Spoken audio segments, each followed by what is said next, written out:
RBI ने home loan की EMI में कमी का रास्ता साफ करते हुए लगातार दूसरी बार रेपो रेट में 4.25% कटौती का ऐलान किया है। इसके बाद अब रेपो रेट 6.25% से घटकर 6% हो गया है। इस कदम से उम्मीद की जा रही है कि लोन की किश्तों का बोझ थोड़ा कम होगा और लोगों को राहत मिलेगी।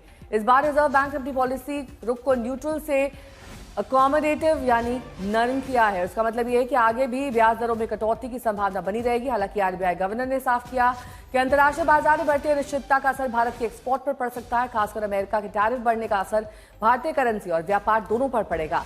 हालांकि उम्मीद यह है कि आज की कटौती के बाद बैंक भी ब्याज दरों में कमी करेंगे और 50 लाख के लोन की ईएमआई में हर महीने 781 रुपए की बचत हो सकती है। इसके अलावा आरबीआई ने देश की विकास दर का अनुमान थोड़ा घटाया है। पहले 2025-26 के लिए ग्रोथ का अनुमान लगभग 6.5% था, जो अब घटकर 6% रह गया है।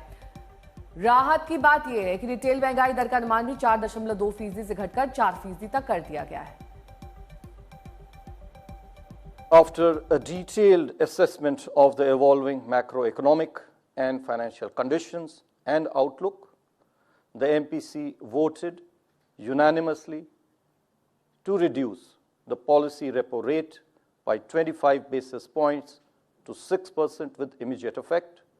Consequently, the standing deposit facility, the SDF rate under the liquidity adjustment facility shall stand adjusted to 5.75%, and the marginal standing facility rate or the MSF rate and the bank rate shall stand adjusted to 6.25%. साक्षी बत्रा मेरी सहयोगी जुड़ गए हैं तमाम जानकारी के साथ। साक्षी, इससे पहले भी रेपो रेट में बदलाव किए गए हैं, रेपो रेट को घटाया गया, लेकिन ये पास ऑन होता हुआ नहीं दिखा। इस बार इसकी उम्मीद है कि बैंक्स अपने अपने स्तर पर ये पास ऑन करेंगे और लोगों को राहत मिलेगी।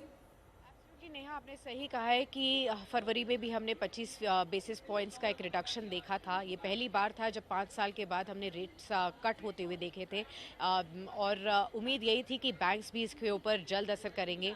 ट्रांसमिशन इतना फास्ट नहीं हुआ, लेकिन क्योंकि 2 महीने के अंदर अब क्यूमुलेटिव 50 बेसिस पॉइंट्स का रिडक्शन हो गया है, तो उम्मीद ये की जा रही है कि कम से कम 25 बेसिस पॉइंट्स का रिडक्शन लेंडिंग रेट्स पर आपको देखने को मिलेगा। शुरुआत हो सकती है एसबीआई बैंक से और उसके बाद बाकी सभी बैंक्स भी फॉलो कर सकते हैं।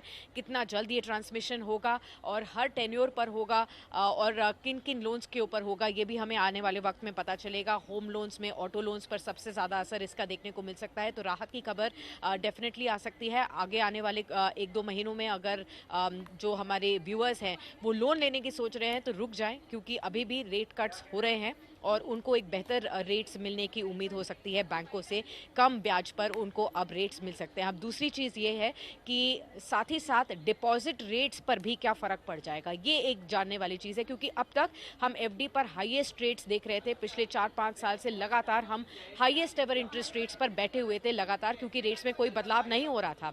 यानी कि जो लोग एफडीज़ में, आरडीज़ में निवेश करते हैं उनके लिए काफ़ी बढ़िया रिटर्न देखने को मिल रहे थे। सीनियर सिटीजन के लिए कई बैंक 8.5-9% तक का भी रिटर्न आपको आपके एफडीज पर दे रहे थे।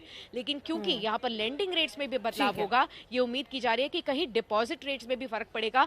तो अभी जो आपके हाईएस्ट रेट्स है उन्हें लॉक कर दीजिए, क्योंकि यहाँ पर भी आगे जाते हुए फर्क पड़ सकता है। बहुत बहुत शुक्रिया आपका।